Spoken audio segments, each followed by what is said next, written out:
here is a Jewel Mountain. We can hear you. Thank you. We can hear you too. Thank you. Did you hear us from DTT at Gold Forest? Yes, thank you. Okay, good. Thanks.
Hello, Gold Forest. Can you hear me? Yes. Thank you. 상옥스님 혹시 지금 테스팅 가능할까요? 네, 잘 들립니다.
respectfully request the Sangha great virtues for the sake of this assembly and all living beings.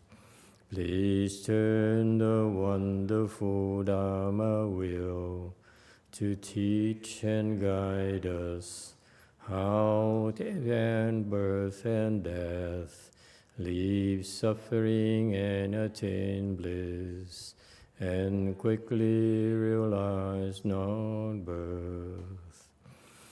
Cung thính đại đức tặng thính, vì thứ pháp hội cập nhật thiết chúng sanh, thịnh chuyên diệu pháp luân giao đạo ngã môn, như há liêu sanh thoát tư ly khổ đắc lạc, tất chứng vô sanh.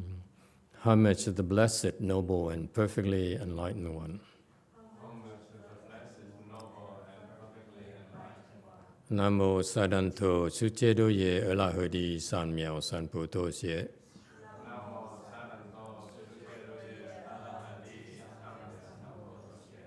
Nam mô Tát Đắc Tha Tô Ya Đa Ya A La Ha Đế Tam Miệu Tham Bồ Đà Toa.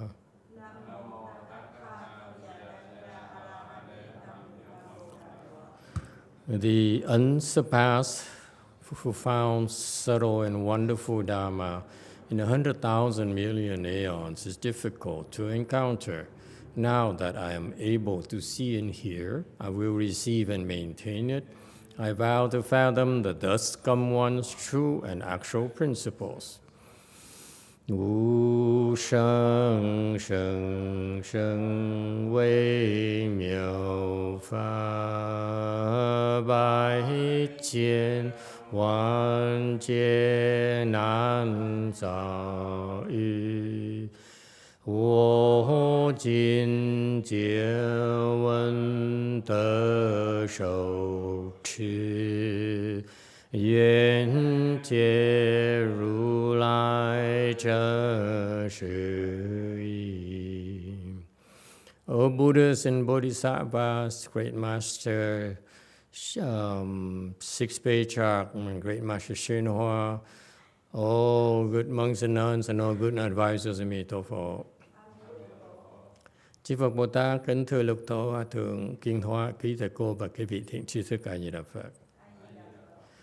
Chư Phật Bồ Tát, sư phụ sang人, excuse me, 诸佛菩萨六祖师父上人，各位出家人，各位善知识，阿弥陀佛。Hello everyone, today is the 10th already of September 2022. We're here in Gold Forest to continue discussing the Sixth Patriarch Sutra. And we are on chapter 2. The great teacher is he gives us his version of practical wisdom, not just the knowledge, but how to develop it, how all of us can, what we need to do, what we need to know, what to do to develop this wisdom of ours. Okay? We are on slide number 212. This sutra text says, I fear that deluded people may misunderstand and slander this Dharma door, and will cut off the nature which possesses the seed of Buddhahood for hundreds of kalpas and thousands of lifetimes.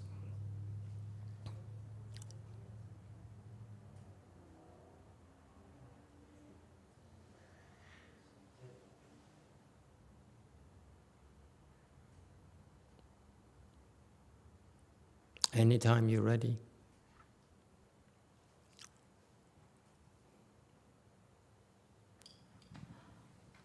恐愚人不解，谤此法门，百劫千生，断佛种性。 All right, 213. He says that he's afraid.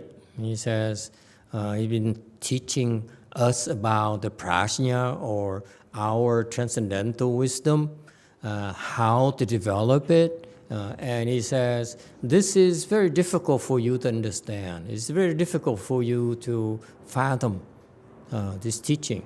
So that's why when I do this, I'm really afraid that people who are deluded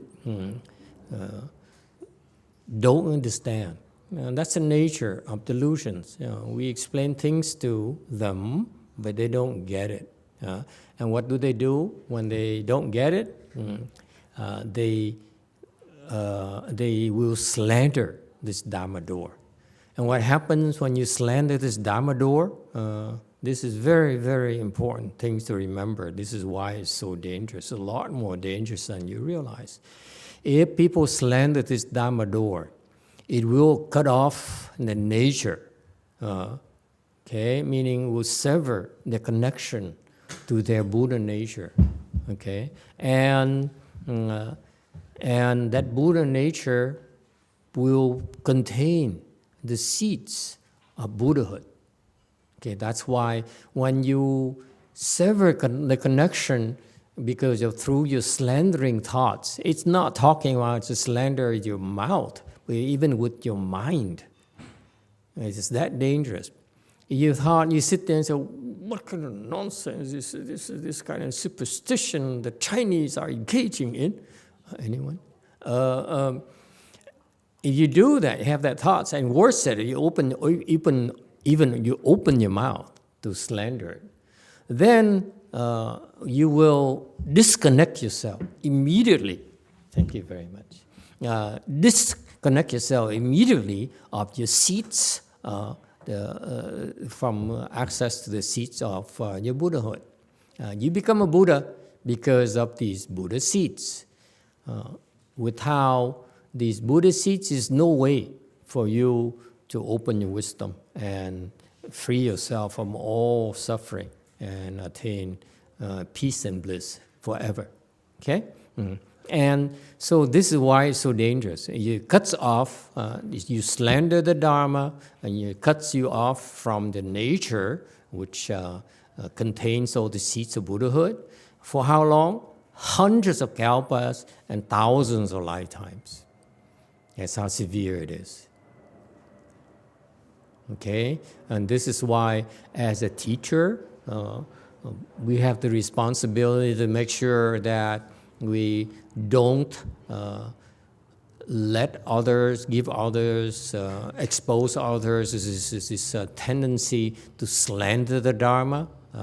And so that's why one of the rules we have is that don't speak the Dharma before it's requested, especially for a monk. Especially you monks and nuns should remember that. You cannot speak the Dharma unless it's requested. You don't want to. And in particular, when you speak the Dharma, you have to choose the Dharma properly, because if you give them the wrong Dharma, bring up the wrong Dharmas, people have a tendency to slander the great Dharma, and they get in big, big trouble. Why? What's the big deal about the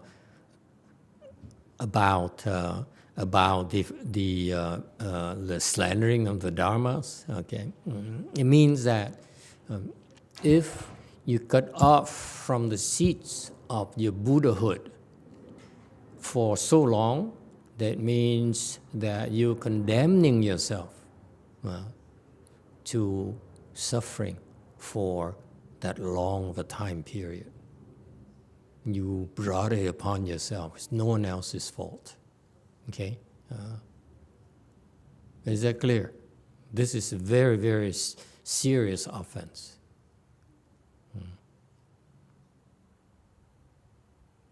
Just from slandering the great Dharma.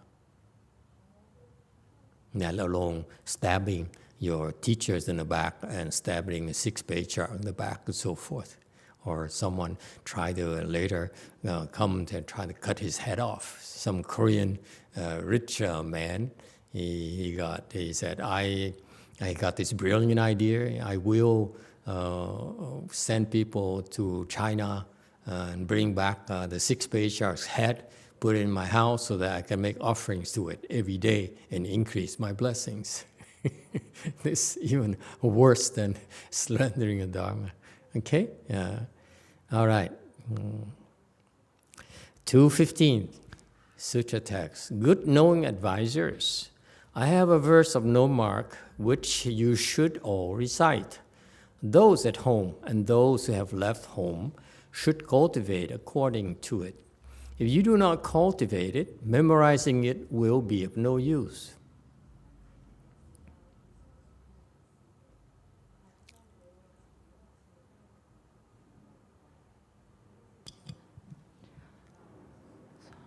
Sorry, Master.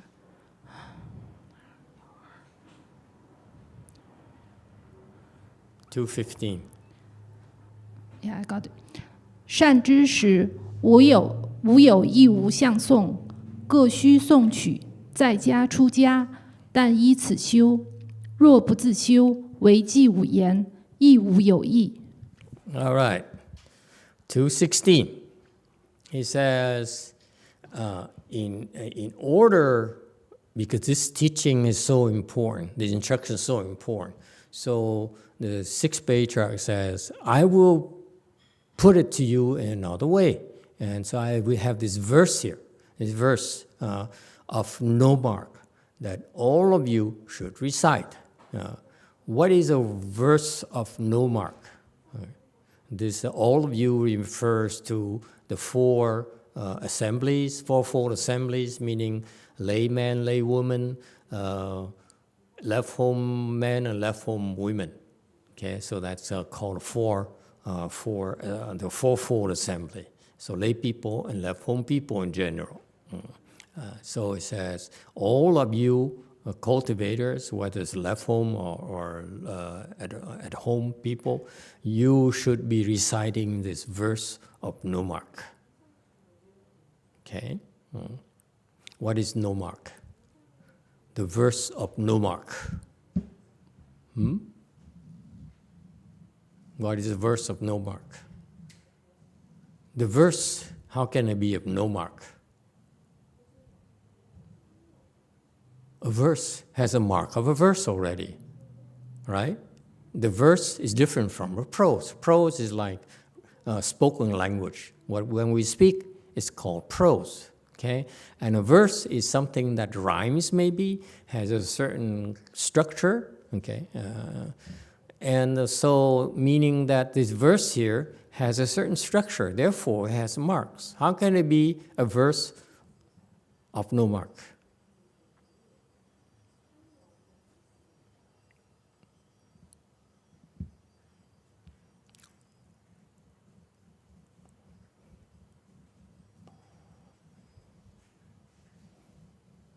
You can look it up. You know, you feel free to Google it, to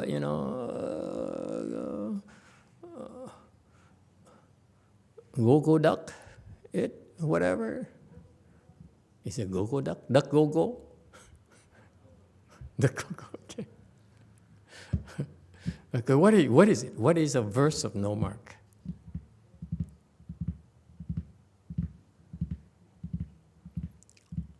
Master Abbot. Old monk, what's the verse of no mark?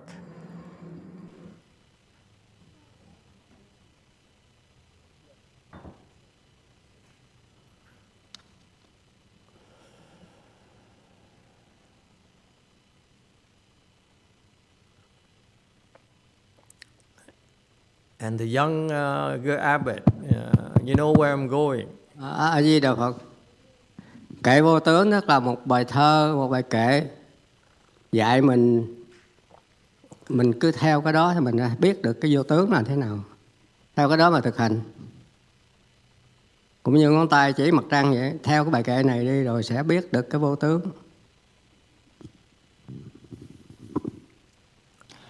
Emitofuo, Master, the no mark verse or no mark poem is to teach us how to practice in order to get to no marks.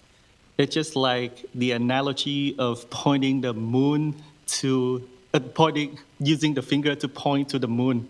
When you practice, gradually you understand what no mark is. Very good. Okay, the Master Young Abbot, what's the verse of no mark? Yeah, Master, I have the same idea with Venerable Senchu, Master Senchu. That's plagiarism. No, it doesn't work. Your own original version, please. I don't have any other idea, Master. So the typical Korean refrain, I don't know.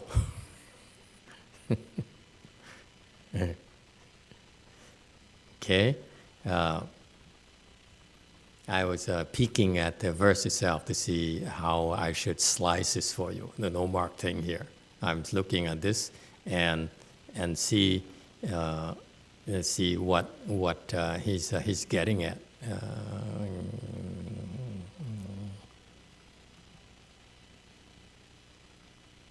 Okay. Okay. The verse with no mark. It's a verse, first of all. So it's the structure of a verse. So it rhymes in Chinese, at least. Okay. Of no mark. So yes, it's correct. So it's a verse that talks about no mark. Okay? Meaning it talks about the state of enlightenment. If you become enlightened, then this verse here describes your state of mind, your understanding, the way you function, your mind functions. It's the state of enlightened people. Okay, so this verse no mark here refers to the verse that gives you instructions on the state of enlightenment. Okay, why is it important? Because then when you become enlightened, then you will understand what the verses mean. For now, you don't get it. Okay, that's the no mark has a few meanings. Number one, no mark means when you enlighten, meaning that you have no mark, meaning that you're attached to nothing whatsoever. Okay, that's no mark. Okay, at the same time, even though you're attached to nothing, and yet you are not rejecting anything. Does it make sense to you? You're not attached to the rose, but you're not rejecting the rose either. Is it possible? How can you, not attach to a rose? How can you not be attached to money and not reject money? Let's make it easier for you. Huh? Most of you should be able to tell me this. How can you not be attached to money and not reject money?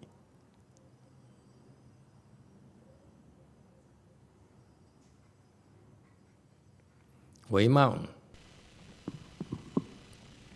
Thank you, Master, because it's the middle way. The middle way? So I asked you to give me an answer, and you give me just a jargon, which means nothing to you.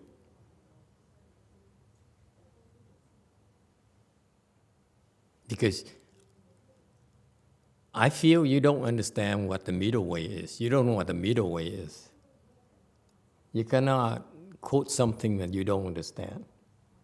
Anyone else?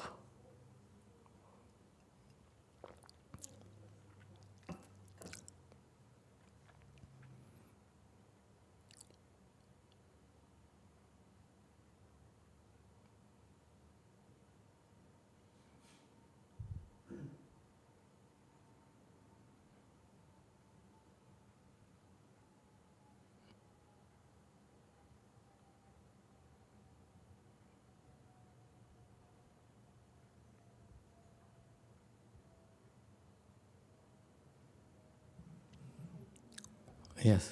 Green. Dạ, bạch thầy, con nghĩ là nó vô tướng, có nghĩa là nó đến thì nó đến và nó tự nó đi. Mình không có nghĩ đến nó mà mình cũng không có làm cho nó đi. Tức là nó từ hư không nó đến rồi từ hư không nó đi. Được không thầy? Không biết. Giống như trong Bát Nhã Tâm Kinh với lại Kinh Kim Cang thôi. Dạ, vậy là Phật con hiểu vậy thôi. Emitofuo, Master, I think no Mars, meaning that when it comes, naturally it comes. When it's go, naturally it's go. I don't think about that, and I don't have to act upon it. Just like the Heart Sutra and the Vajra Sutra say so. And this is my understanding. I don't know if it's correct or not. Okay, let's be more, make it more personal. Let's say you love your son. Does it have mark or not? Yeah? Okay. Yeah, absolutely. Okay. So how do you have no mark then? Yes, Apple. No discrimination. No discrimination. Meaning what? What does it mean, no discrimination? Can you describe it to me in terms of an action? Don't give me a concept. I'm more interested in what do you do when you have no mark of a son?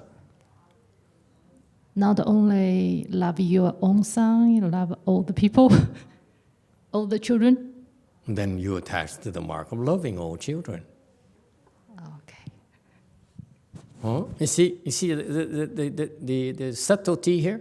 You give in concepts and you don't realize your concept contains marks.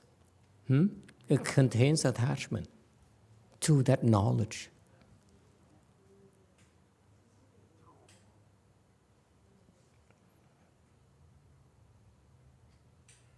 Yes.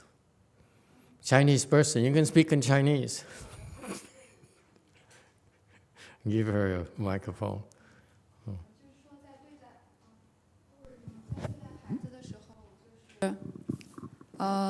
我尽一个母亲应该尽的责任，然后尽量去遵循这个八正道，比如说正业、正语以身作则诸如此类的一个教养的责任，包括给他提供足够的物质条件。但是在这个过程中呢，自己尽量不去起烦恼，就是这个烦恼往往来源于一种预期。我觉得就是有对孩子会有。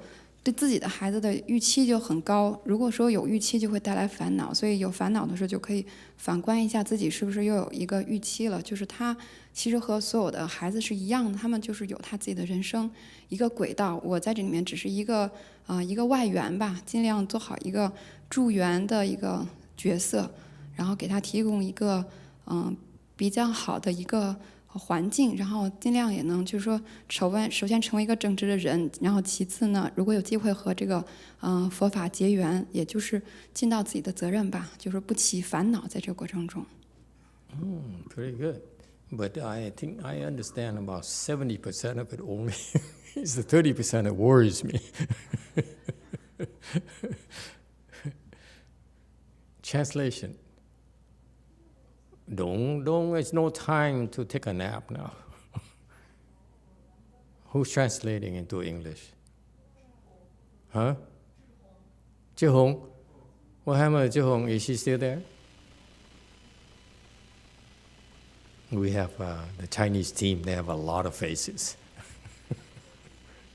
Master, I'll do the translation. Okay. So she says she'll just be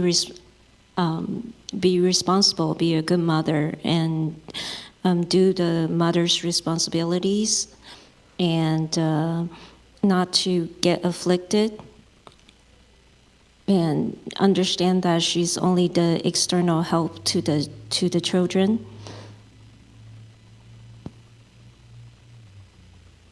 That's it? She said a lot more than that.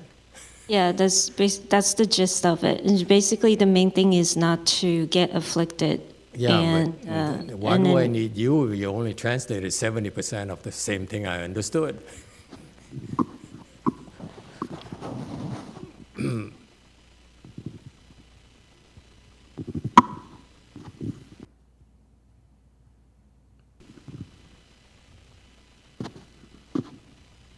Okay, go ahead, the old abbot.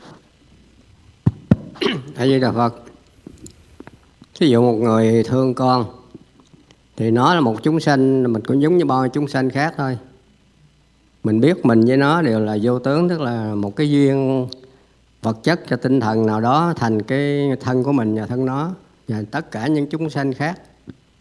Thì mình thương nó, mình giúp đủ thứ hết trong khả năng của mình, rồi dạy đạo cho nó. Nhưng mà nếu cái nghiệp chướng của nó không thể làm được trong đời này thì mình let go chứ không có phiền não. Cái đó mà Hòa Thượng quá ưa nói là everything okay đó. Nó xảy ra mình ráng hết sức mình mà không được thì cái duyên cái nghiệp của nó thì mình để mình bỏ, mình cũng như là mình cho cái duyên nó đi như vậy thôi. Cũng như chư Phật thương mình rất là thương, nhưng mà đâu phải ai cũng đắc đạo hết đâu. Đó Hòa Thượng mới kết luận câu là everything okay. Xin hết.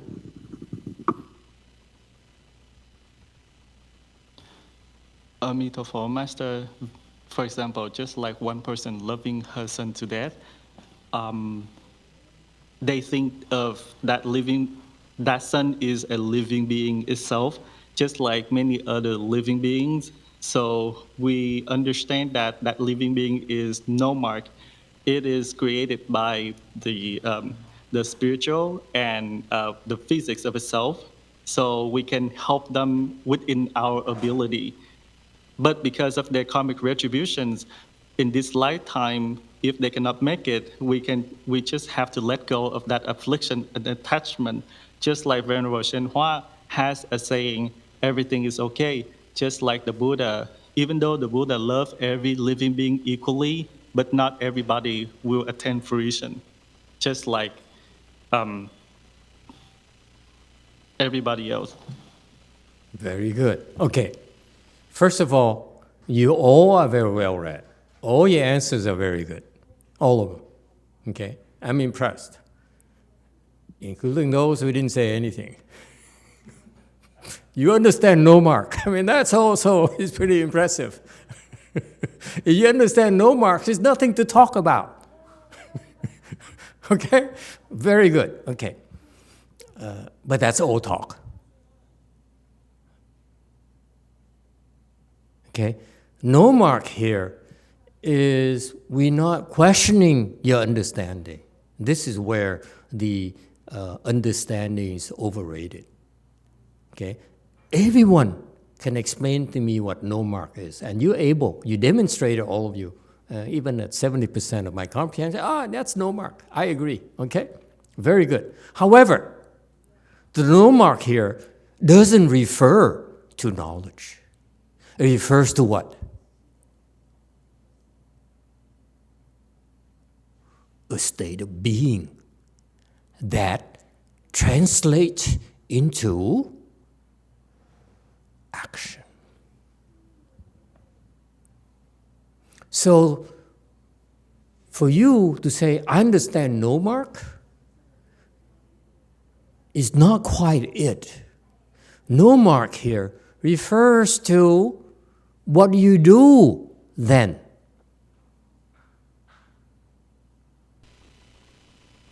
Because the state of no mark here, okay, is translated into the specific action you do at that very moment. Namely, for example, right now, intellectually, all of you are able to tell me money is no big deal. Yes? I can say that too.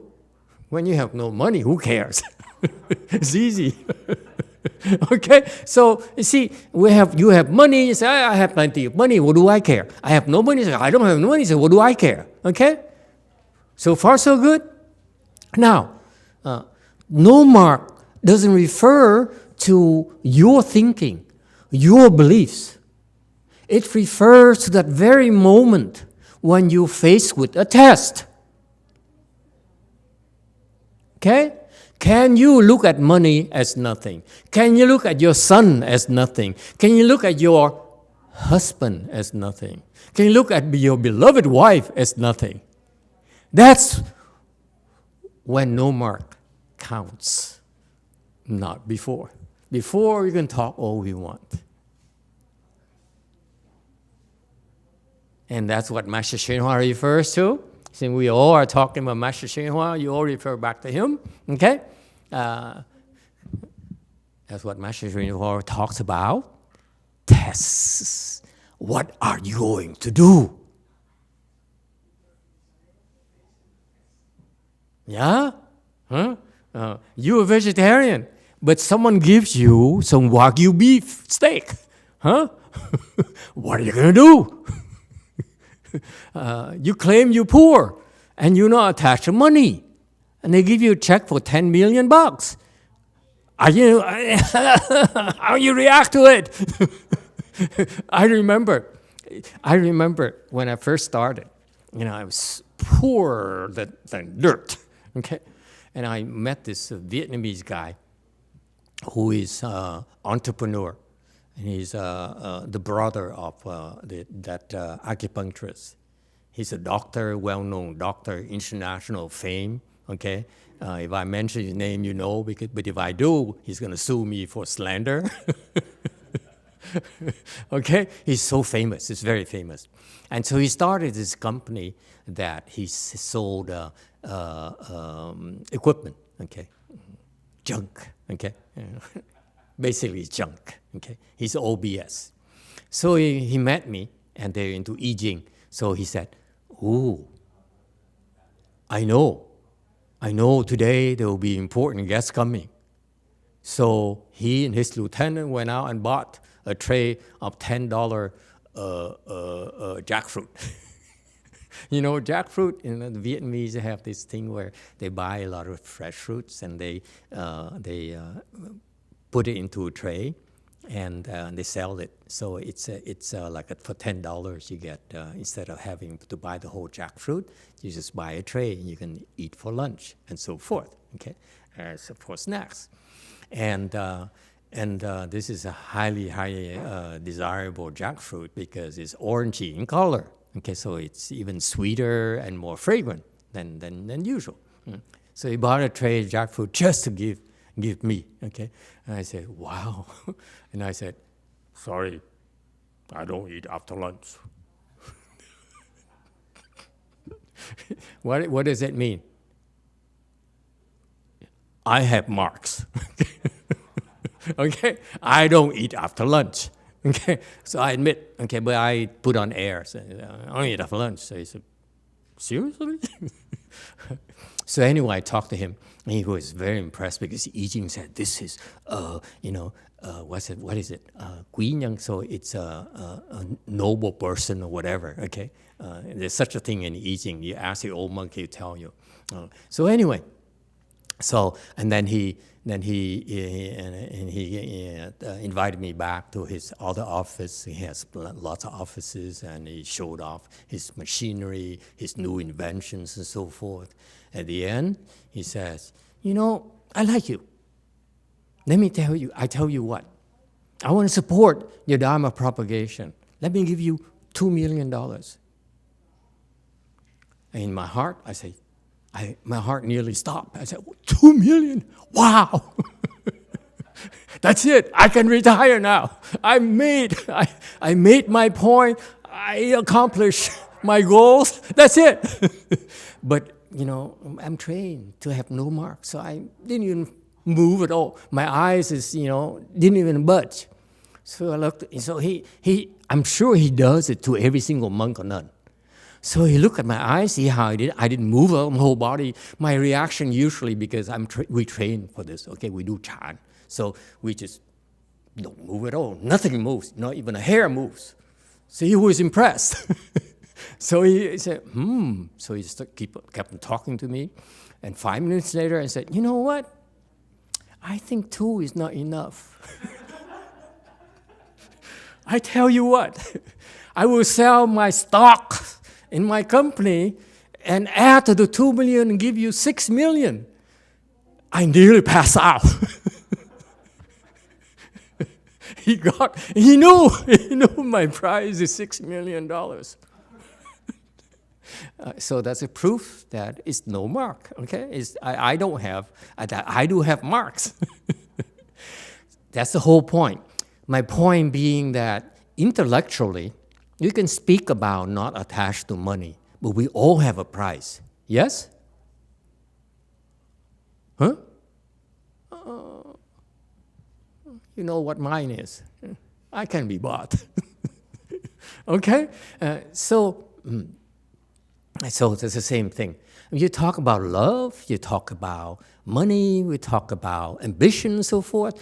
It's fine to talk about it and debate about it. You know, that's what the monks like to do. They debate about this, debate about that, and the scientists and scholars talk about it.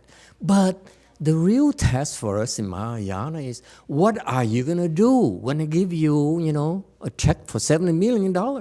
For me, didn't have to talk about check. I just $6 million. I thought, oh, that's it. And I walked away from there. I told my Roberta, who is my sidekick back then, she's dead already, I'm told, that I made it. Let's go have some ice cream. I buy.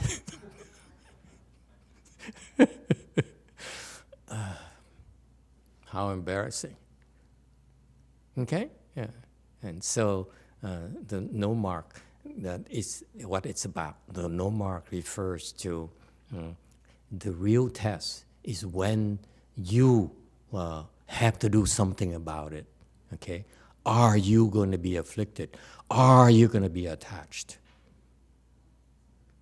That's what it's talking about, not concept. Okay? And that's the trouble with speaking a dharma or debating a dharma, is that it's all talk. It's all conjectures. Okay? The remark is then: are you willing to drop your son off the cliff? Okay? Are you willing to push your wife off the cliff? See, the guy say, "I can't wait." Okay? Okay. Very good. It also means the verse of no mark here in Chinese. It also means that this particular verse here, it has no mark. Okay, meaning that when you read this verse here, you learn this verse here, you should not give rise to attachment. Second meaning. Okay, this is what patriarchs do. They always have layers upon layers of meaning. It's never that simple. Okay? Why is that? The Dharmas they teach can apply to so many levels. That's why it's multi-layered.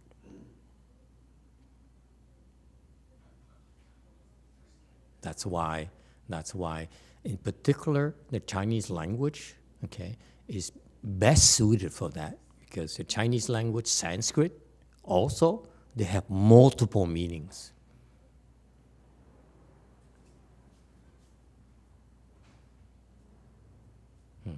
All right.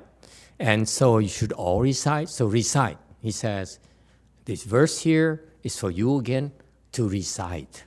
Don't just read it and then say, I know, oh, this makes sense to me. He says, if you do that, it's of no use to you. You're supposed to recite it. And not just recite, but cultivate accordingly. Okay? Cultivate here refers to actions again. No mark. Cultivate is every day. When you're faced with a test, do you give rise to affliction? Do you rise to attachments or not? Okay? Because he says, if you don't cultivate it and you just simply memorize it, like just knowledge, just like intellectual materials, then it's absolutely useless to you. Meaning, from my perspective as a teacher, Sixth Patriarch says, my objective is to teach you what to do, not knowledge. This is what the common theme that I'm finding from the great teachers. Master YongHua says the same thing. Sixth Patriarch in particular is so blatant about this. He says, cultivate. What are you going to do? Okay? Master YongHua, at a little bit lower level, he says, do this in order to get there. Okay? All right. 217. Listen to my verse. With speech and mind both penetrated, like the sun whose place is in space, just transmit the seeing the nature way, appear in the world to destroy deviant doctrines. 说通即心通，如日处虚空，唯传见性法，出世破邪宗。 Okay. Okay, I need some help, Chinese people. Okay. He says, okay, so this is a gatha. Says,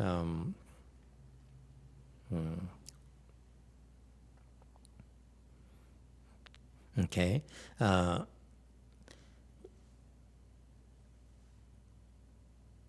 It says, the translation is pretty good. With speech and mind, both understood. Okay, that's the original translation. And somehow I decided to translate it as penetrated. Okay, you may disagree with me. It's about, that's how the word tong here means. Okay, tong here, they, Master YongHua, this particular disciples, he or she decided to translate tong here as understood. You see? Okay, understood here. So it shows their propensity, their tendency to stress understanding, to stress knowledge. Okay? But tong, to me, here means penetrated. It's not about understanding. It's about getting all the way through and not stop until you get through. Nothing can stop you. That's another aspect.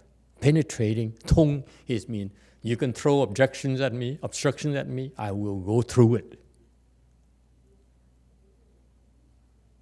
Okay? So there's this thoroughness. You have to go from beginning to all the way to the end. There's no obstruction possible. Okay?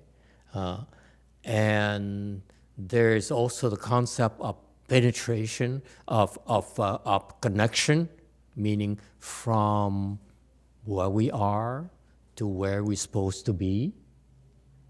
Okay? So tong here carries a lot of meanings. So it's a lot more than understood. Okay? So to translate as understood would fall short of the original meaning. He says that if, the Patriarch says, if your mind penetrates the teaching, and when you speak, you're able to express it thoroughly as well. Okay? And that means that if you understand my certain Dharma, certain teaching Dharma, okay, and you're able to express it, communicate it thoroughly. That's what he's referring to. So far, so good? Penetrating, you penetrate my meaning. Okay, you penetrate what my purport in teaching you this Dharma, and therefore, because you penetrated it, I hope you also will help your students penetrate it as well, via your mouth, via your speech. That's the the bodhisattva ideal right there. You understand, you penetrate it, then you have to express it. You're able to express it. Is that clear? Because penetration for yourself alone is not enough. Penetration is for the purpose of expressing it. Because if you penetrate alone and you can't express it, what is that called? It's kind of derogative.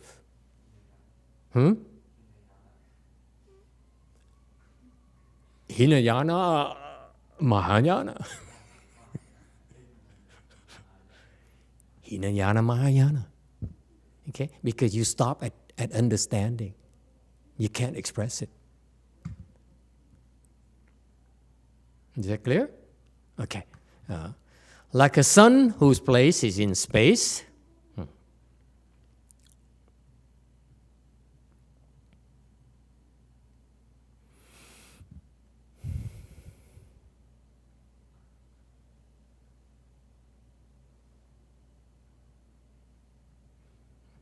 Okay.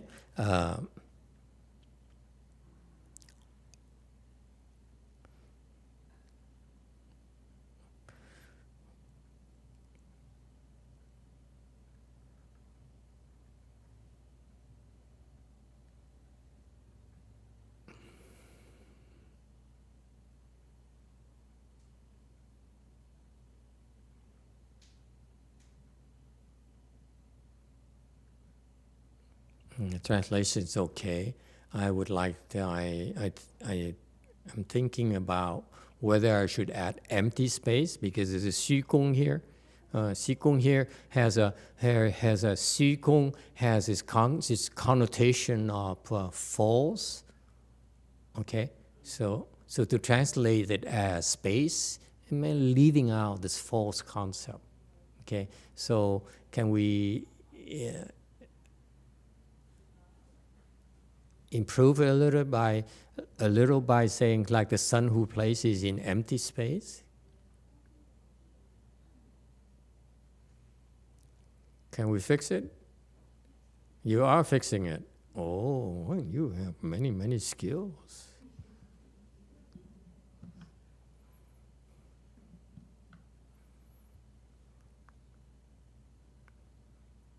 And English works too. Oh my God.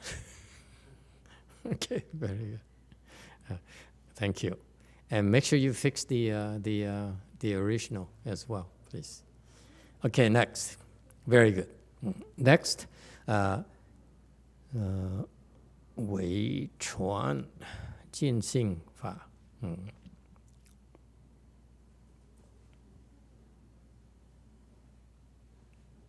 Okay. Okay. Originally, we are on slide 219. Originally, the translation is thread. Okay, I change it to transmit. Chuan here is to transmit. Chuan here has a connotation that I pass the baton to you.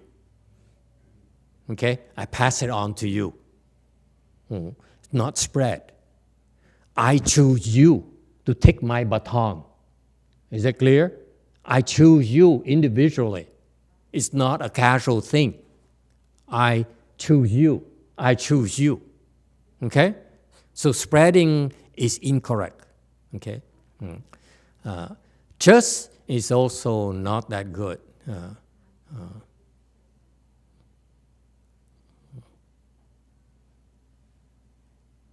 Just is okay, I guess.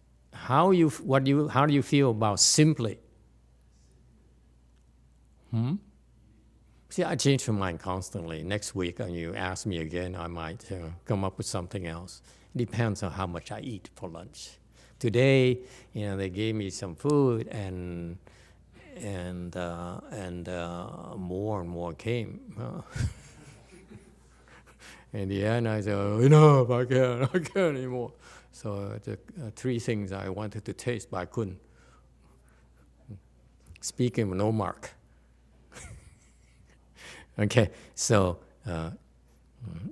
just is too casual. I would change it to simply. Simply transmit.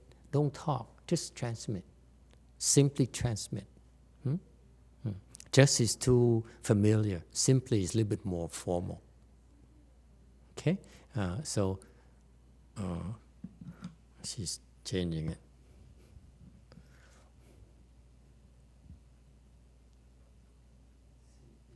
Not seemly. Seemly is a European.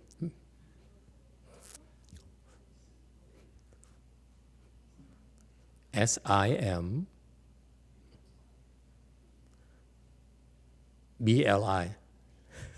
Sorry. No, PLI, not BLI. Yeah, very good. Simply transmit the seeing a nature way. Very good. Okay. 就是破邪宗 appear in the world to destroy deviant doctrines. That's good. Okay. So he's saying here, this verse here so far, it says, once your mind penetrates the teaching and you're able to express it, the teaching thoroughly, okay? So boys and girls, okay, our objective again, I need to emphasize this for you, just because I help you penetrate with your mind is still not enough. It's up to you now to figure out how to express it. Is that clear? Okay? Each of you have your own way of expressing it, what you understand. But you have to learn to express it thoroughly. Yes, Daniel. Master, does your ability to express it come from like practice, or does it come from your constant, like just more wisdom, your mind being more clear? It usually comes from learning. Here's what happens. Your mind may have penetrated it, so it's you internally. You say, okay, I'm enlightened. So like Xu Yun, Master Xu Yun, who says he broke his cup of tea, whatever, and the splashing and the sound right there helped him become enlightened. And that's the moment we're talking about where the mind is penetrated, has penetrated. Okay. However, it would take him longer time to be able to express it in a way that you can understand, his disciple can understand. Okay, so it's a learning process. It's a, shall we say, it's a training process where once you have wisdom, you have to learn to express it. And this is so important. I'm so grateful for Master Huineng to stress this. Okay, because our purpose for penetrating the teaching ourselves is to be able to help others penetrate it as well. It's not for ourselves. The job is not done. You say, I'm better, I got it, I'm special, I'm better than you. That is not complete knowledge. He says, your mind has penetrated, but then you must use your speech, okay, with expertise, with virtuosity, in order to help me penetrate it as well. That's called Mahayana.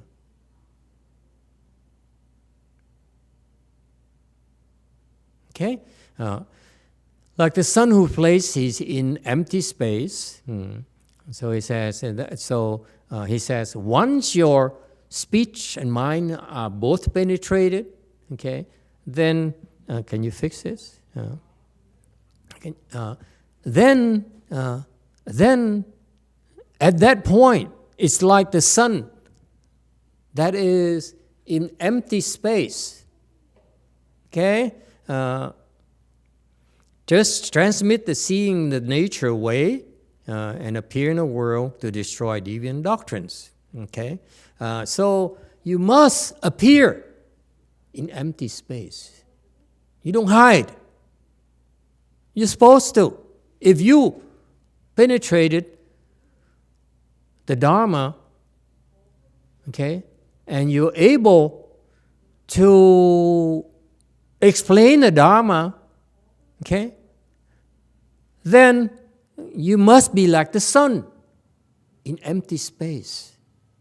You cannot hide. You cannot retire. Okay? You have to go to work. And yet, you're not working. Because that's what the sun does. It just appears in empty space. Okay? And what do you do? What are you supposed to do? Simply transmit the seeing the nature way. Change it to transmit. Okay, let me fix it for you here. Empty space.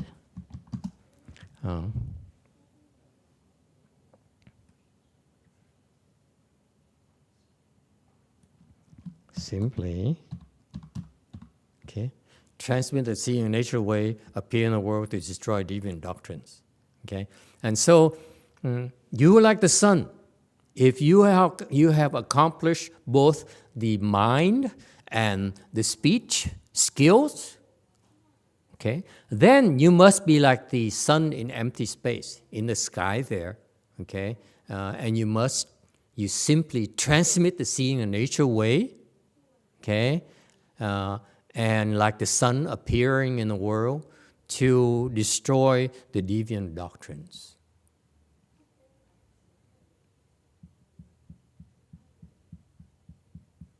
So right here is why we're doing this. This is what differentiates Mahayana from the other approaches. Mahayana, we spell out very clearly, in no uncertain terms, the end goal and why we're doing this. It's clear in all of our minds. Right? Next.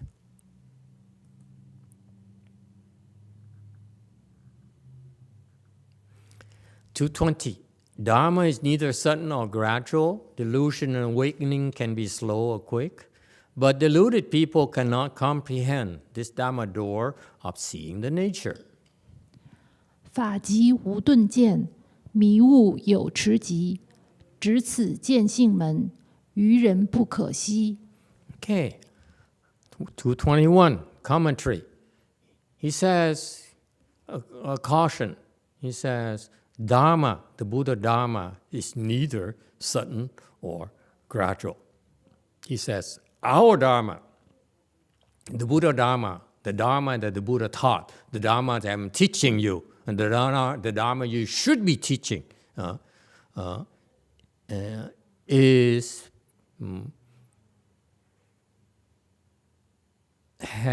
neither sudden or gradual. Okay, this actually the Chinese ji here has an emphasis, right? Ji here is actually is precisely, but we don't need to be that precise. So the Dharma is neither sudden or gradual. That's a good translation. Delusion awakening can be slow or quick.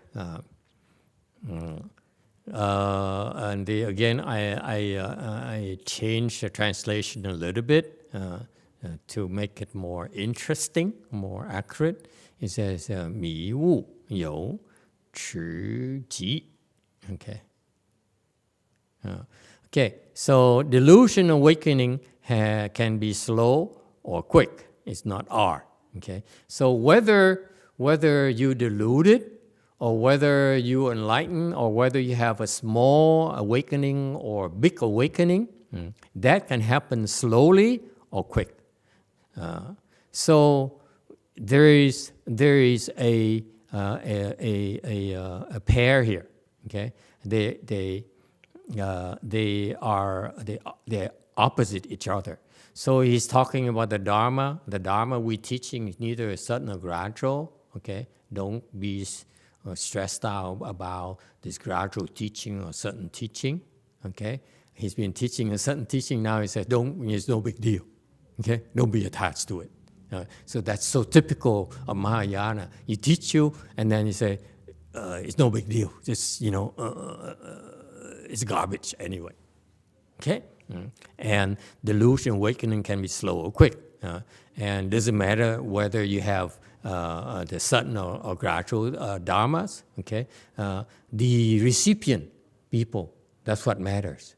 Okay, you, the audience, what you get out of it, the results could come to you slowly or very quickly.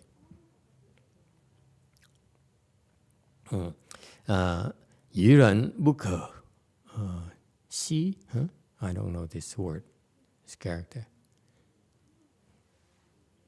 以惜 comprehend.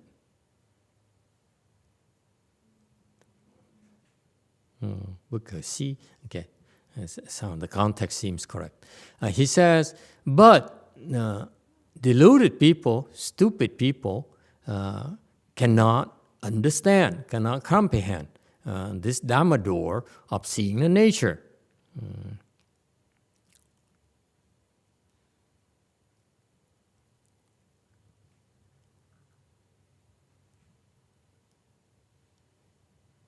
Okay.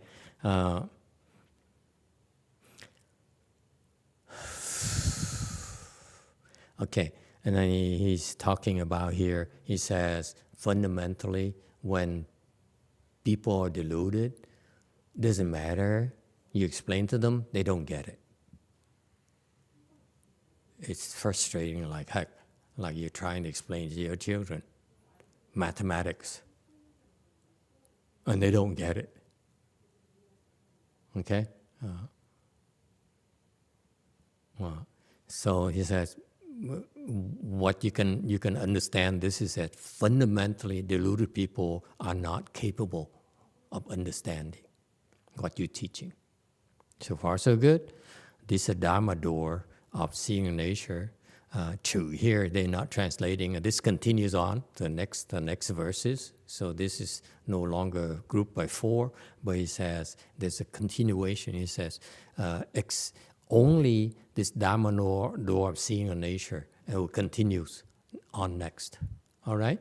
Meaning a certain teaching. 222. Although it is said in 10,000 ways, united, the principles return to one. In the dark dwelling of afflictions, always produce a sunlight of wisdom. 说及虽万般，合理还归一。烦恼暗宅中，常须生慧日。 Okay. So this Dharma door of the sudden teaching, although you can express it in 10,000 ways, meaning that you accomplish your speech penetration, you can slice in so many ways, from different angles, and so many facets, okay? Okay. However, if you unite them, if you merge them together, the principles return to one. All the 10,000 principles will go back to one. Okay? Phản não an trái trung. In the dark dwelling of afflictions, defilements, always produce a sunlight of wisdom. So amidst the darkness here, amidst the confusion here, amidst the pervasive delusion here, always produce a sunlight of wisdom. Always use your wisdom as if it's like a sunlight to help people illuminate and help the people see clearer.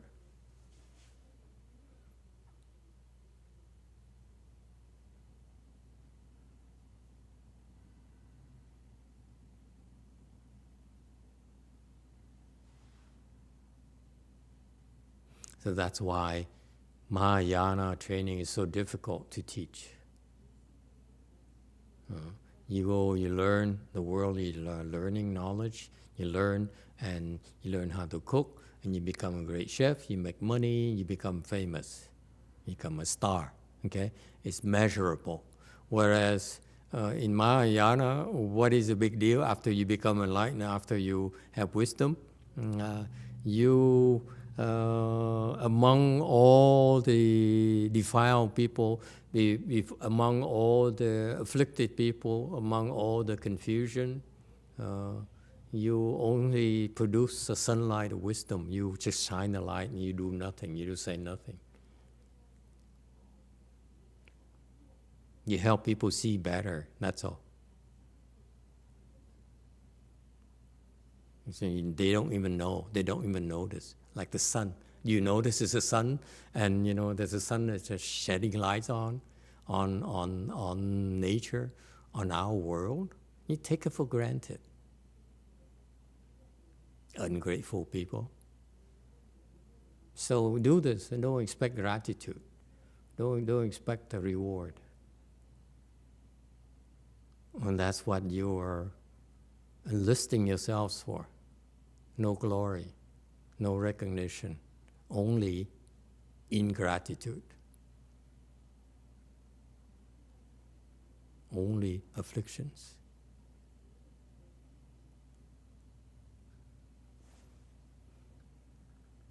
Next, 224. The deviant comes and affliction arrives, the proper comes and affliction is expelled. The true and false both cast aside, through purity arrive at no residue.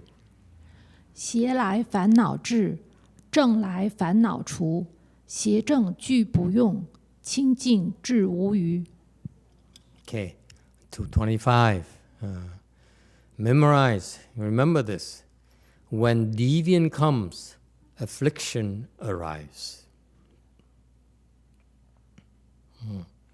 So, when you indulge your mind in deviancy, that's how you become afflicted. What's deviancy? That you said, no, I'm exempt. Okay? I'm above the rules. I'm above the law. And that's how afflictions arrive. Endlessly. Okay. However, when the proper comes, afflictions is expelled. And the translation, original translation goes, it's not goes. Here, there is a deliberate effort here. He says, recognize that you should know that when deviant comes in, affliction also arrives. Okay? However, when the proper comes, on the other hand, if the proper comes, then affliction doesn't go, but it's being forced out. That's by design. It's not. So affliction arrives because you invite them in, okay? Whereas 烦恼 true here is actually afflictions being kicked out. There's brutality here. True it's a violence.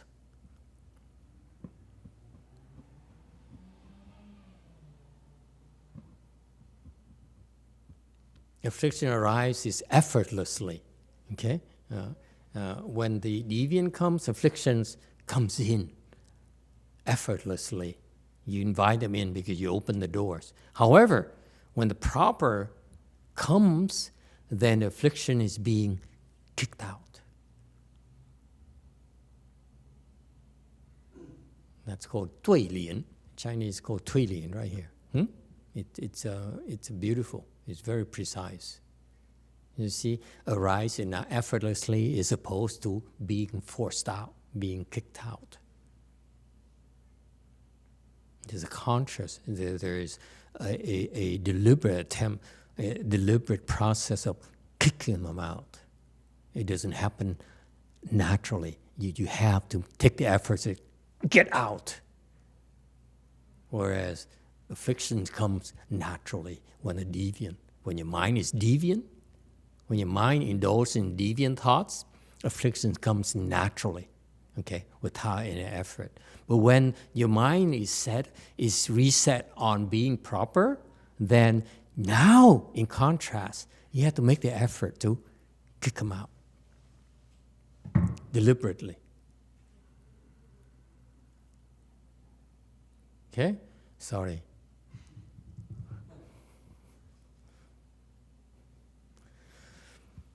(226) The false and true both cast aside, through purity arrive at no residue. Okay, again the translation made off, so from now on just ignore whatever is in parentheses. I don't want to embarrass them, which is my thinking, okay? And next year I laugh at myself, so don't worry, okay? Don't get offended.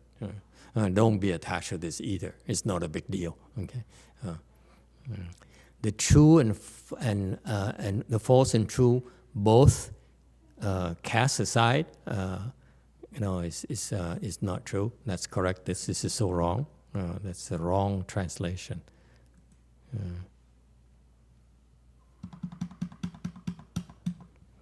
Deviant and proper.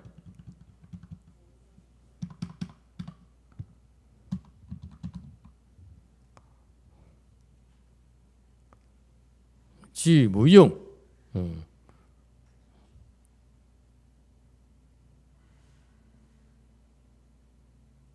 Both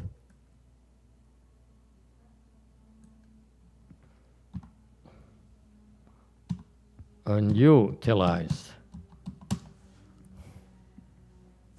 Chinese people, am I taking too much liberty with your language?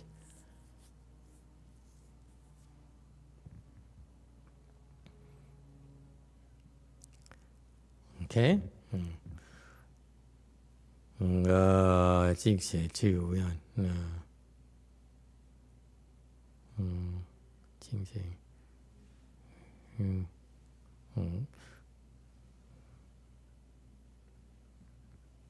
，Okay. Through purity arrive at no residue. Okay. So what he says here, that when you cast aside deviant and proper, meaning that you are not stuck on neither proper nor deviant, meaning you don't even use the concept of deviant or proper, you don't even use that recognition, that knowledge of deviant and proper. Okay, your mind says, "Oh, this is wrong." You don't even react to that. "Oh, this is right." You don't even react to it. Okay, that's what it means right here. 邪正具不用, meaning the concepts of deviant and proper are both not utilized. All right? So we shorten it. Deviant and proper both unutilized, and through purity arrive at no residue. Purity here refers to, what's purity?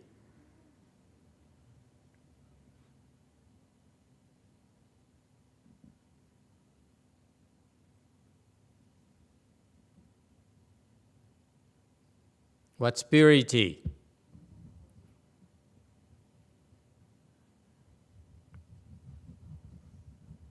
Yes? No thoughts. No thought. Exactly. You knew it already. Good. Why do I have to bother asking? It used to bother, it used to kill me. Purity, purity. And I asked and asked and asked, what's purity? And he said, it's purity. Why do you have to ask? Don't you understand purity? You're so unclean. You're so impure. It's so Chinese, you know. So anyway, so it says, when your mind is no longer stuck on proper or deviant.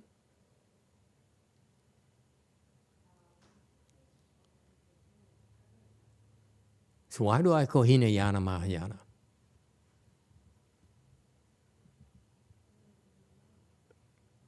They're enlightened, but this is stuck on deviant and proper.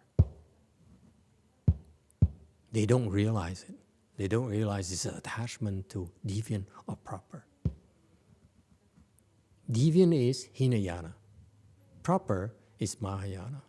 So Hinayana, Mahayana, you see the play of words? Hinayana, Mahayana, you see? Deviant is Hinayana, proper is Mahayana. Okay? And therefore, deviant and proper here refers to the fact that even though there are that Mahayana substance, they're enlightened, but they haven't got rid of that Hinayana attachments to concepts. They still believe in deviant or proper. There's no middle way, as Diego puts it. They are still stuck on the proper, okay, and rejecting the deviant. And that's not Mahayana. Does it make sense to you?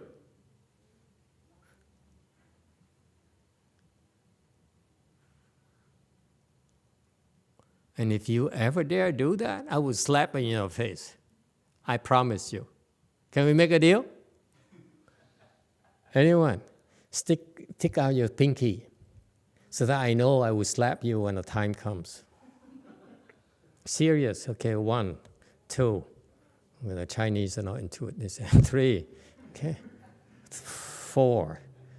4 out of 20. That's not bad. I promise you, if you dare, okay, attach to deviant or proper, I will slap you in the face.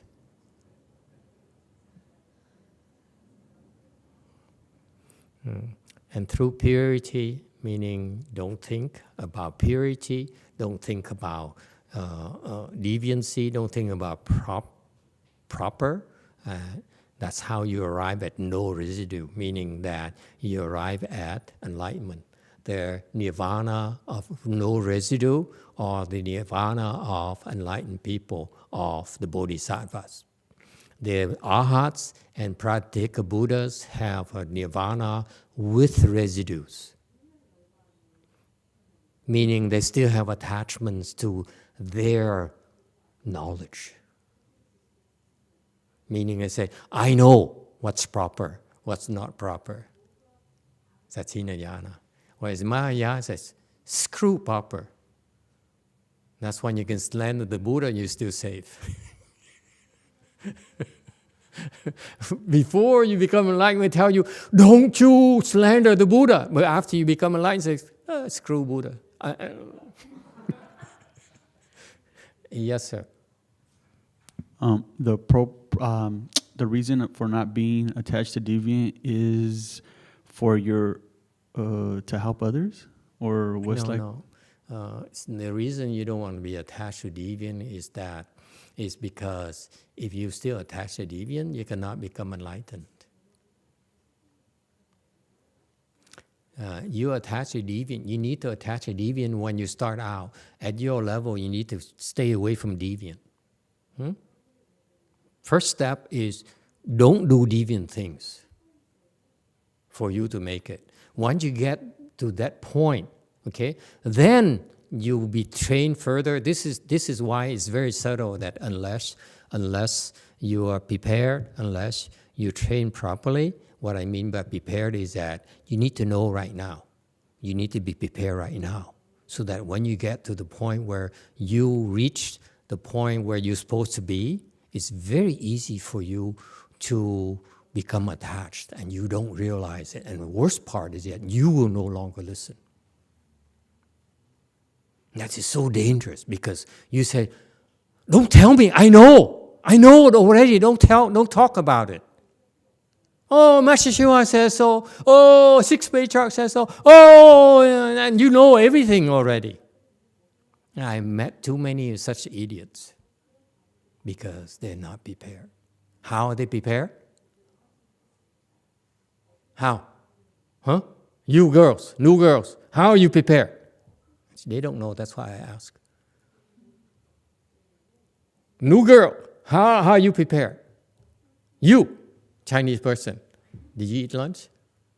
Not yet. We save you some. Huh? How are you prepared? How do you prepare? 就是 no thoughts， 不思考。Practice. She has all the answers. How do you prepare? Huh? Anyone? How do you prepare? Come on, come on. Yes, sir. Don't listen to yourself. Hinayana stuff. Anyone? Huh? Come on. Koreans, how do you prepare? I know they don't teach you in Korea.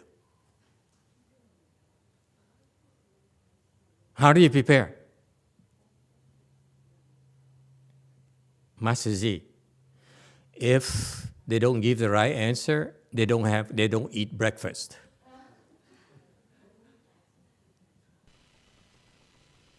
How do you prepare? Anyone? They're all looking down the Korean. Oh, I'm so sleepy. Oh, I'm so hungry. I now can have breakfast. Nothing to look forward to now in the morning. I might as well go to sleep. Go back to bed. How do you prepare? I'm not telling you. Let you figure it out. Good luck. Anthony! Eureka man. You know Eureka? Eureka is that Archimedes. You know, he was taking a bath totally naked.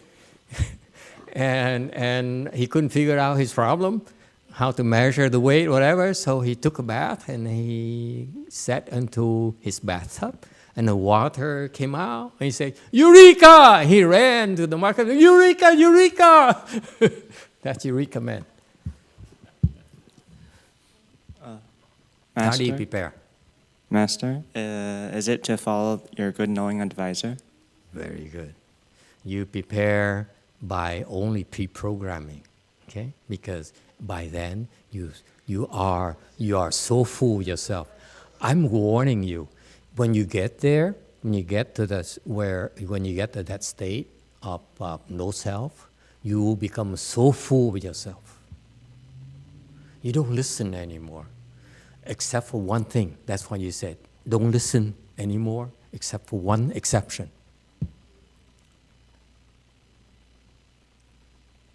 Better be scared, you good no advisor. Not just listen, you better be scared. It's a reign of terror, if you will. This is what the Chinese don't tell their own followers. Seriously, the Chinese said, no, this is too uncivilized. Mahayana is very uncivilized. We are savages in America. Okay? So, when you get there, your good no advisor will beat you up and expect that. If you make the wrong move, you will be beaten up. I warned you already, remember? Those of you who did the pinky? Huh? I remember your faces.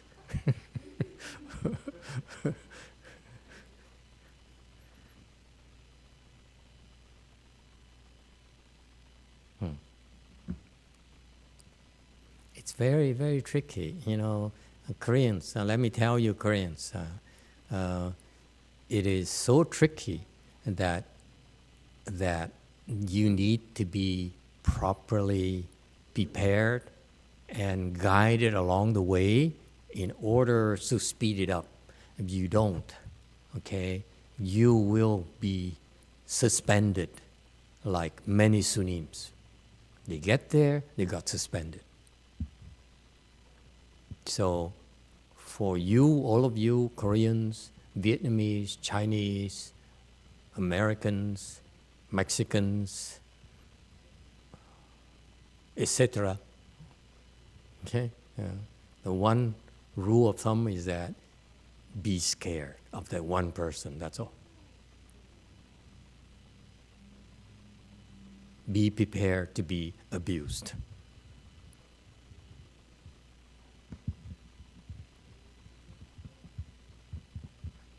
Why? Why you need to be abused? Ask your husband. Why you look at me?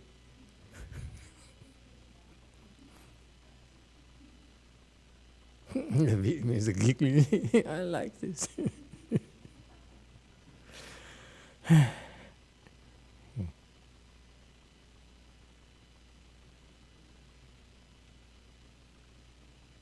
Why is that?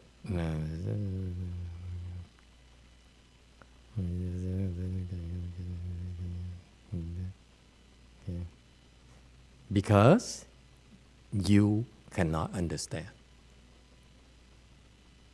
Okay? You cannot understand. The only thing you understand is fear. Fear is the only thing that will help you pay attention. Otherwise, you continue to be your perfect self, your superior self. Remember? Your special self. Okay? That's why you need to be afraid. Go ahead, Way Mountain. And don't be fooled by Master Z. You guys, he's actually inside. When it comes down to it, he's very violent. He will scream at you. He will kick you in the teeth.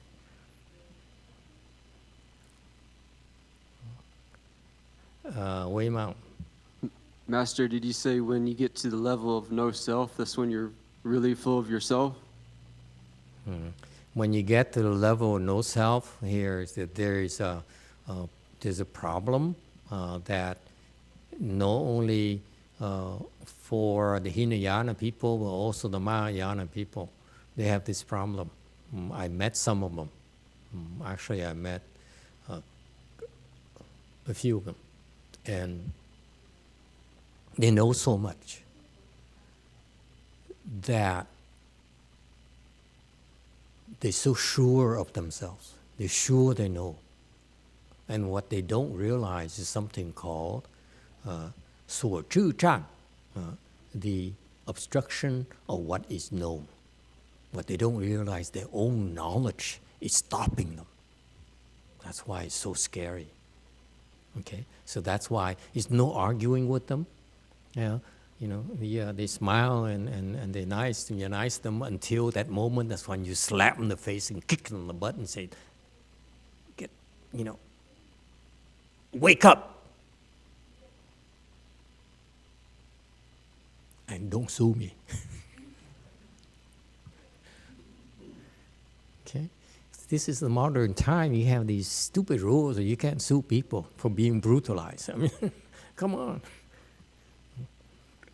So that's why, the Master Shenhua, he brought the Mahayana here, he said, I will not beat you. I said, say what? You're supposed to be beaten because you're stupid. You don't understand. You're deluded. Okay? And I'm warning you because, and you don't have to thank me. I'm warning you. Master Shenhua did not prepare his students. That's why I'm preparing you. I'm not willing to beat them up. None of them. I met some of his disciples who were so superior individuals. I look at them and say, you're deluded, but you're not worth beating because we didn't do this. Huh? You blew it. Hey, girl, you blew it. Don't look at me like that. It's too late now. Your husband, I will kick him, but you, I will not. Go ahead, YouTube. From Venerable Shen'an, according to the Dharma Flower Sutra, sound hearers will get aspired to move further. I don't remember the exact sentence once they see great bodhisattvas. But in reality, it seems to be very hard for those first, second, third stage arhats to fathom the possibility to be able to improve further. Why is that the Dharma Flower Sutra say otherwise? And repeat the first quote. See, these people are dangerous. They say they quoted the text and then they ask the question. And these, be careful, such people, you have to be careful. And you say, yeah? What is it you want to know? Repeat the quote for me again. According to the Dharma Flower Sutra, sound hearers will get inspired to move further once they see great bodhisattvas.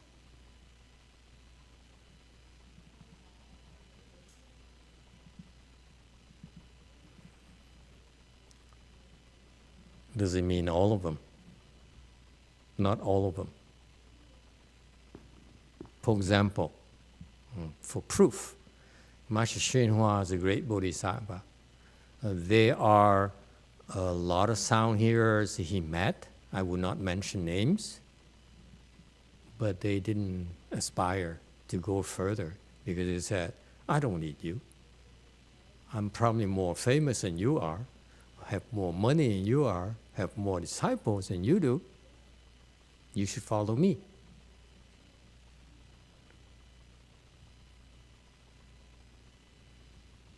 They're deluded. They are confused. They're ignorant. There's not much you can do. Okay. In some cases, at a higher level than the sound hearers, it's so difficult to undo that.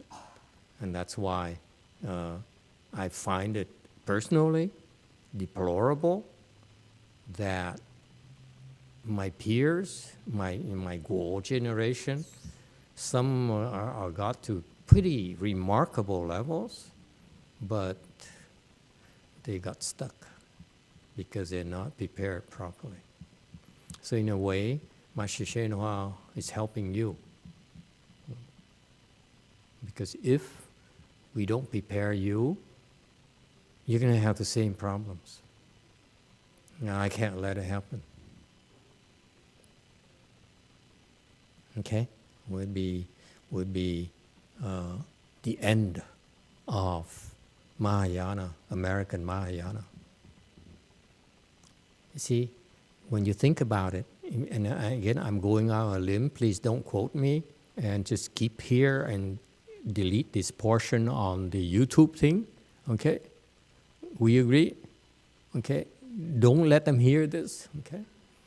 In a way, because Master YongHua did not prepare his students, that's why it's the end of Chinese Mahayana. It stops. Cannot go further beyond him. And if I do the same thing, I copy the same thing, and I claim this is American Mahayana, I don't prepare you, it will stop as well.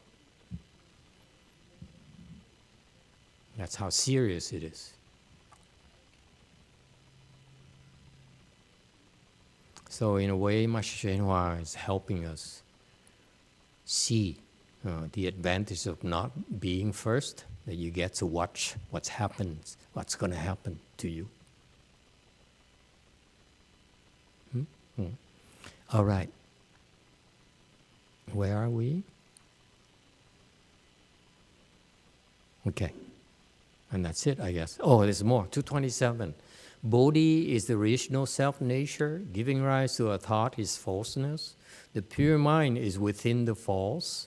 Only the proper is without the three obstructions. 菩提本自性，起心即是妄，静心在妄中，但证无三障。 Okay. 228. Bodhi is original self-nature. Or I would reverse it back. Is much better because the Chinese meant the order In Chinese, I don't know you Chinese people will agree with me or not. It says, 本自性是菩提. It's not Puti is 是本自性. No, it's 本自性是菩提. Okay? Therefore, the original self-nature is Bodhi. This is very subtle. Okay? And this is why if you leave it like this, the English-speaking followers will be confused. They say, I am enlightened. No. Originally, you are enlightened. Your self-nature is enlightened already.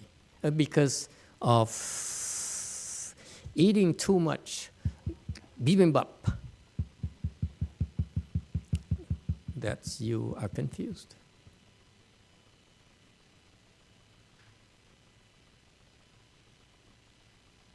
Okay, and allow me to correct it because my Chinese translator is in Samadhi.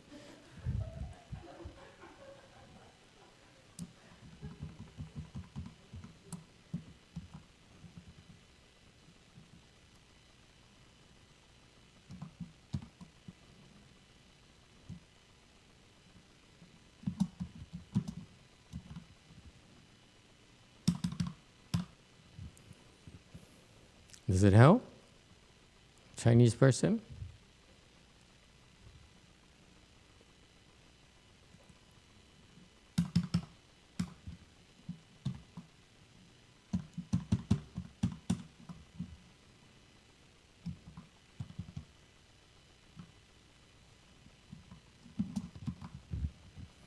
Okay.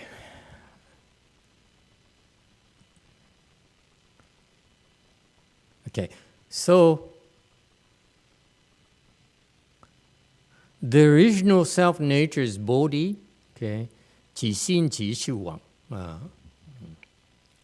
Giving rise to a thought is falseness. It's not wrong. There's no wrong in the world, okay? Wrong here is the words that's chosen by this translator who is totally unenlightened, not even a fourth stage Arhat. I don't know how. When they publish anything like this, they claim to have a very rigorous review committee, and this is wrong. This is not in the Chinese, the meaning in Chinese at all. Okay, wang here is falseness. It's a noun. It's not an adjective. It's nothing wrong. It's just false. Okay. But it's okay. Amateurs. First generation, what do you expect? The pure mind is within the false.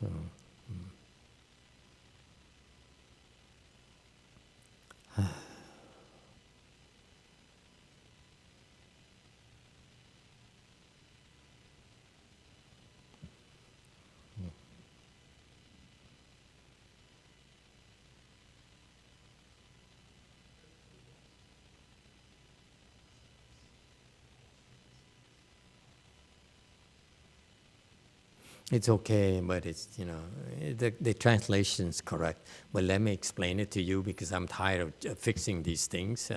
I'm getting too old and too lazy. Okay, I'm aging so fast in 2 hours. All of a sudden I feel so old and tired. What it's talking about is that the wang here, the falseness, the false. In the false, there is the pure mind. So don't reject the false. That's the implication. The false contains the pure mind. Okay, so you could translate in English, casually, the pure mind is within the false. That's correct. It's a good translation. However, the original teaching means that even in the false, there's purity. It's much more powerful. Is that clear? Again, Daniel, don't try to understand. How much longer must we go? Until 2:30, my friend. You're not supposed to understand. You know, the first time I read 6 Patriarch Sutra, I said, say what? Poor guy, so, you know, there's a white smoke coming on top of his head. Oh, that means that you 走火入魔, meaning the heat is gone and the demon comes in.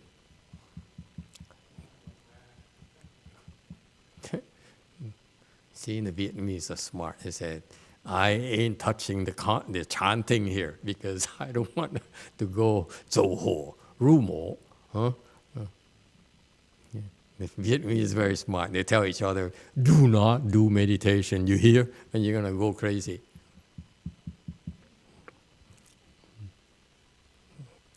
And who says so?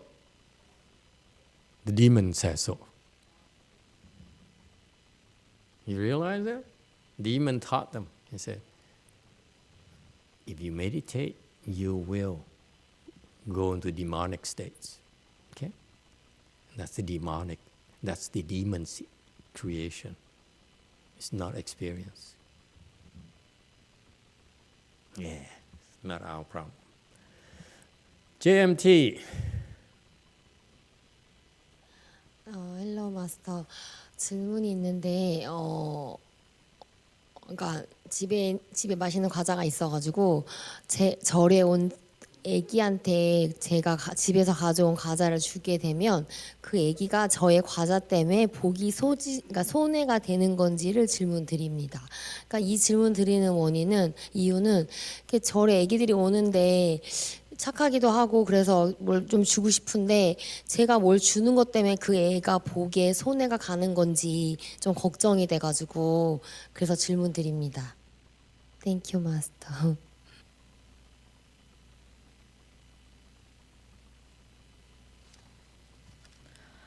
Master, sometimes children come to temple and I want to give something to them.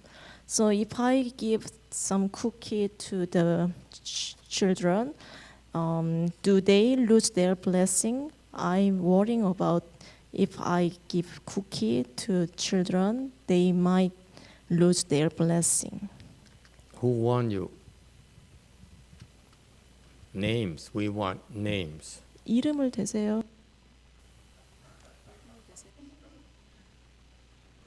Is it your husband?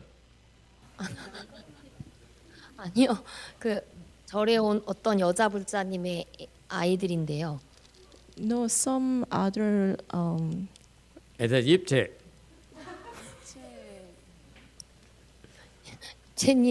이채님 따님은 저보다 언니입니다. No, she's older than me. Is there, older than you? I thought young would be Xian Kong. 아니요, 그냥 일반 애기인데요, 초등학생인데요. They are elementary children. Okay, very good. Good question. If children come to the temple and you want to be nice to them and you give them some cookies or candies, have you tried giving them candies? Okay, cookies, you will lose your cookies blessings. But candies are free.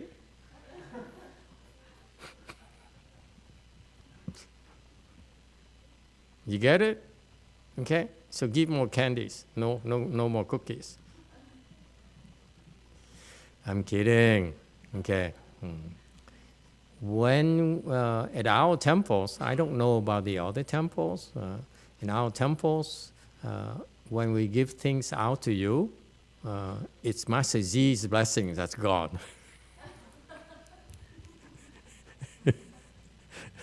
So you have nothing to worry about. That's why he's called abbot. Abbots are supposed to take a loss. Abbots are not supposed to gain. Abbots are supposed to be slandered. Abbots has to be abused. Excuse me. Yeah?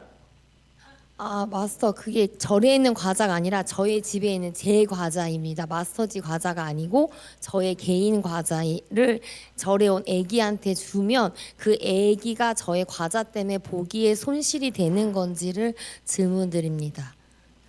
Master, it's not Master's cookie, it's my individual cookie. So my question is that if I give the cookie to the children, do they lose their blessing? No. You said you give it to the children and then you gave them already, right? Very good. You gave them already. Next, you go to Master Z and said, Master Z, I gave some cookies, my cookies to the children. Can I use your blessings for those? Why are you so inflexible? You Koreans so inflexible.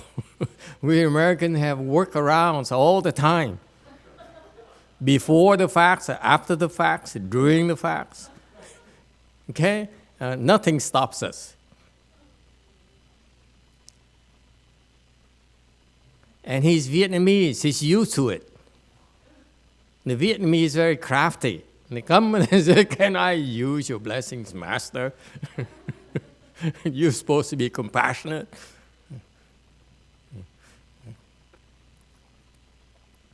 Okay, I'm just curious, by the way, have you noticed how this woman, either she's sleepy or her husband just yelled at her? She sounded so calm, so controlled. Something is going on with you, right? What's going on?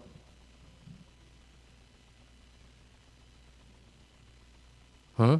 You notice, for example, Jumi, when she talks to us, she's very excitable. She's excited. She says, oh, yeah, me. And I'm special. Master thinks I'm special. Yes, you are. But today, she said, okay, if I give cookies to... What happened to you? Did someone beat you up? Usually the attitude is when Master beats you up. And you, I'm not sure Master likes me. Yeah? So anyway, it's not about her. I'm curious about the husband, the guy. Everyone who, those you who don't know them, okay, the guy, gentleman who sits right next to her is a husband, okay. It's 4 o'clock, 5 o'clock, almost 5:30, okay, 4:30, 4:30 in Korea right now. Sunday morning. 6 a.m. in the morning, Sundays, and I don't know how she could drag him to the temple and force him to sit in full lotus. and I'm sure he sits there and says, "What am I doing here?" And every time he sings that, he says, why my legs are hurting so much. How do you manage that? Aren't you curious girls? Wouldn't you like to know how Jumi manages that? It's unheard of.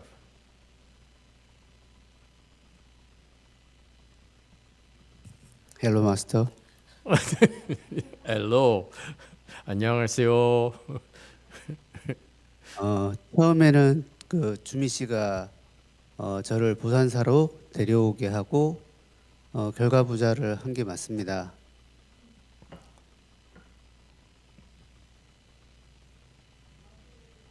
True that the Jumi she forced me to come to Jewel Mountain Temple and then sit in full lotus. 그런데 그 공격이라는 그런 단어를 좀 경험하고 이해하게 되면서 보산사에 와서 예불을 하고 이렇게 결과부자를 하는 것에 대해 되게 감사해 하고 있습니다. 그래서 지금은 제가 자발적으로 나와서 아침에 새벽에 이렇게 자발적으로 나와서 마스터를 뵙고 결과부자를 하고 있습니다. 감사합니다. But I understand the attack. I experienced some attack. So I'm really grateful that I can come to Jewel Mount Temple and do ceremony and sit in float. So now I voluntarily come to the temple in the early morning. So thank you, Master. So Korean. You're welcome. I'm glad you're here. Anyway, I think it's kind of sweet of him to follow the wife around. He's so very sweet man. The woman is pretty good. She catches. He's a good catch. Okay, don't lose him. Okay. Men like that are hard to find nowadays. Seriously. Anyway, but then you're all very special too. Okay, can we finish it today? Only the proper is without the three obstructions. That's right. Only the proper is without three obstructions. What the three obstructions are: obstruction of karma, obstruction of retribution, obstructions of afflictions. We talked about that, I think, yesterday or something, or sometimes recently. When you do something important, expect obstructions. And obstructions are necessary for your progress. Okay? This is our secret. If you practice and you have no obstructions, okay, then you're not going to make progress. So you should welcome obstructions with open arms. And if people says, I meditate every day and I feel so good, and Chan is so wonderful, he's a loser. Okay? You practice Chan, they say, it's so hard, it hurts, I hate it. And you ask them, why are you doing it? I don't know. My wife makes me. And that's when you know they're getting something real from Chan. Okay? I'm joking a little bit, but I'm telling you that you're supposed to have problems. You're supposed to have obstructions. It's not supposed to be smooth.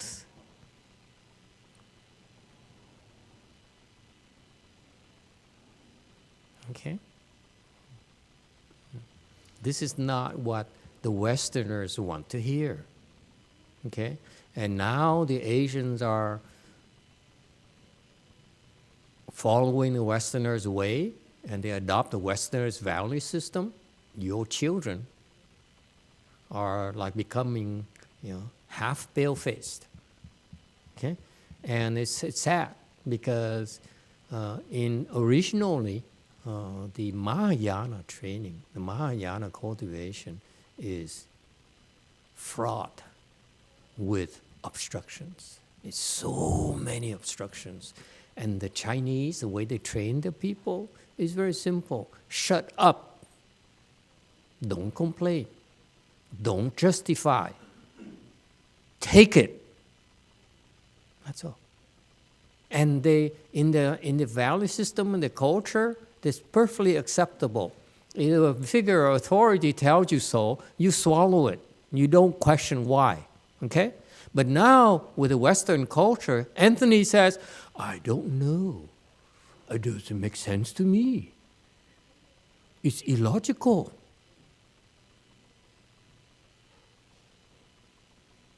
Okay? And that's not just Anthony, but all the Asians are like that nowadays. In their generations, your generation, Jung's sons and so forth, they always question. They all question, I'm not sure about this. Okay? I'm of the same persuasion. I came to the Chinese temple and they told me to do things. I say, what? Who are you to tell me what to do? You're a janitor level, and you tell me what to do? Seriously? This is ridiculous.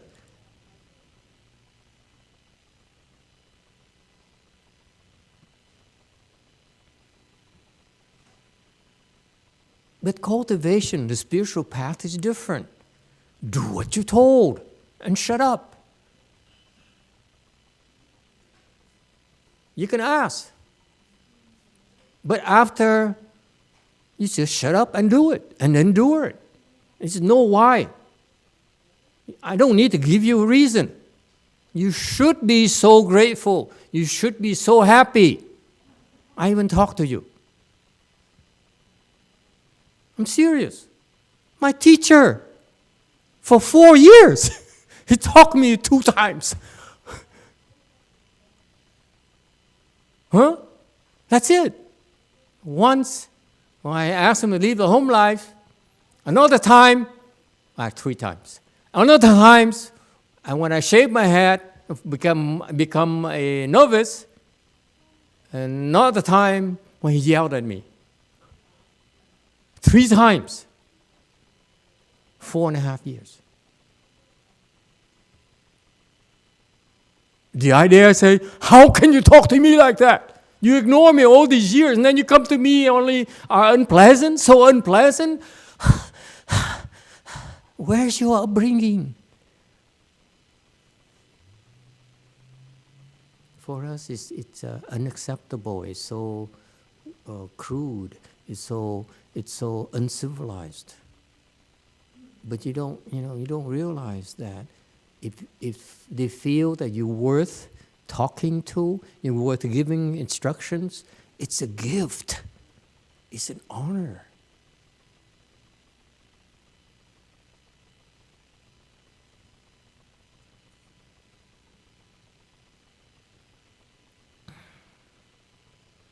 Okay, you recommend?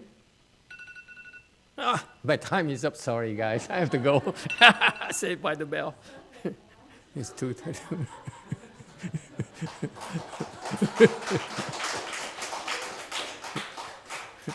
Let me wrap it up, please. Okay, we can finish because I don't want to go back to this. Okay, obstruction. Expect obstructions.